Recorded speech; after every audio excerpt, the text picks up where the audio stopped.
உனக்காக எது வந்தாலும் பரவாயில்ல நான் கிடக்குறேன். யாரையோ பாக்குற மாதிரி அலட்சியமா பாத்துட்டு போற. போன் ஆஃப் பண்ணி வச்சுட்டு வீட்டுல சொல்றவள கல்யாணம் பண்ணிட்டு போலான்னு பாக்குறியா? எனக்கு கல்யாணம் முடிவு பண்ணிட்டாங்க. இங்க எப்ப நீ என்ன லவ் பண்றேன்னு சொல்லிட்டு அப்பயே நீ எனக்கு பொண்டாட்டி ஆயிட்ட. இப்ப உன் முடிவு மாறினாலும் என் முடிவு மாறாது. உங்க ஊர்க்காரங்கன்னா எல்லாரும் பயந்துருவாங்க நினைச்சிட்டாங்களா? எது ஜெப வந்தாலும் சும்மா ஏன் கத்துறீங்க? அங்க ஏன் சம்மதத்தோட எதுவும் நடக்கல. நான் அமைதியா இருக்கறதுனால ஒத்துக்கிட்டேன்னு நினைச்சிட்டு இருக்காங்க. நீங்க உள்ள இருக்கீங்களா வெளியே இருக்கீங்களான்னு தெரியாம நான் ஒத்தைய எங்கிட்டு போராடுறது?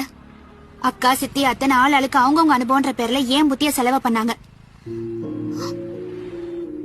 இங்க உள்ள இருக்கிறது என்ன கரையா? தோச்சோனே போறதுக்கு பிரச்சனை வந்த உடனே விட்டுட்டு ஓடணும்னு நினைச்சிருந்தா அவங்க பண்ணதெல்லாம் காதலே கிடையாது. எனக்கு நீங்க தான் உசுருன்னு நினைச்சிட்டு இருக்கேன். தைரியமா வீடேறி வந்து கேட்டு முறைப்படி கல்யாணம் பண்ணாலும் சரி, இல்ல அது சரியா வராது வா எங்கேயாவது போயிடலான்னு வந்து கூட்டிட்டு போனாலும் சரி, நான் எல்லாத்துக்கும் ரெடி தான். ஏன்னா நானும் உண்மையாதான் லவ் பண்றேன். இனி